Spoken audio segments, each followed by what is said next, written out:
J'ai demandé au secrétaire d'État d'étudier de près les saisies de terres et de fermes en Afrique du Sud, les expropriations et les meurtres de fermiers à grande échelle. En publiant ce tweet surprise il y a quelques jours, le président américain Donald Trump a provoqué un grand émoi en Afrique du Sud, par l'ingérence grossière qu'il manifeste et par les erreurs qu'il exprime.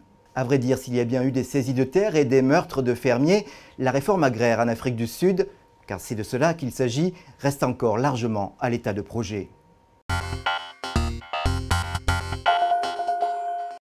Riche territoire agricole, l'Afrique du Sud connaît un problème épineux avec ses terres, car la majorité noire a été peu à peu dépossédée par les colons arrivés d'Europe, puis le régime de l'apartheid qui se met en place au XXe siècle.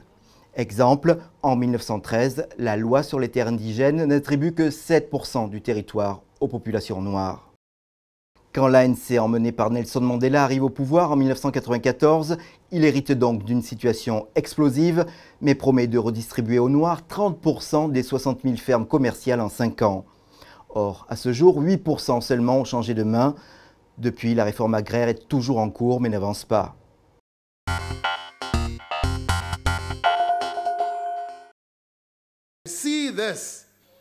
Il faut voir cela comme une occasion de redresser les injustices du passé,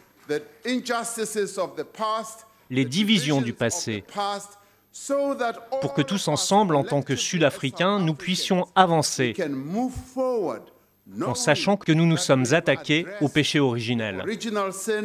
Lorsque Cyril Ramaphosa accède à la présidence en février dernier, il sait qu'il doit absolument sauver son parti, l'ANC, largement discrédité. La réforme agraire est un échec symbolique et il promet de la relancer grâce à une modification de la Constitution. Des débats publics sont organisés, Noirs et Blancs y opposent leurs arguments. Est-ce qu'on devrait récupérer nos terres? La réponse est oui. Et nous, c'est la population directement et pas le gouvernement. L'inquiétude des fermiers blancs est ravivée. Mais pour le moment, la réforme n'a pas commencé et certains analystes pensent qu'il s'agit plutôt d'une opération politique dans la perspective des élections générales de 2019.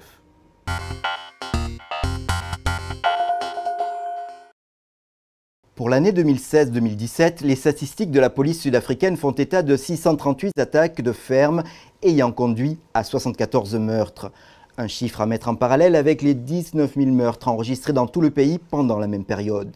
Mais ces statistiques sont défaillantes car elles ne font pas de distinction entre fermiers, employés ou simples visiteurs. De même, on ne connaît pas la population exacte considérée comme relevant des fermes. Dans ces conditions, il est impossible de déterminer un ratio de meurtres de fermiers. On peut dire simplement que dans le contexte d'insécurité qui prévaut en Afrique du Sud, les fermes isolées sont une cible pour les criminels. Pour autant, rien ne vient cautionner la thèse d'un génocide, politiquement ou racialement motivé, comme le propagent certains cercles extrémistes blancs.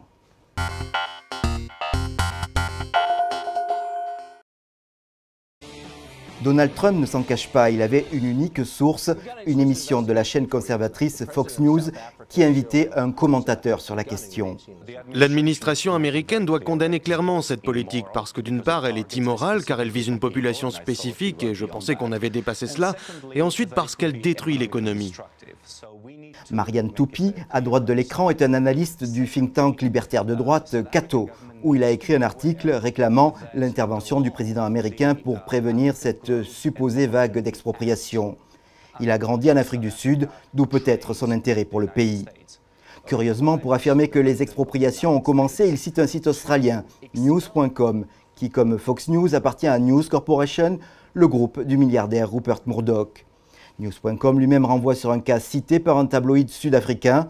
C'est peu dire que l'affirmation est mal documentée. Néanmoins, elle reprend le message d'une ONG sud-africaine assez connue, AfriForum, qui s'est donné pour mission de défendre les intérêts des fermiers blancs supposés persécutés.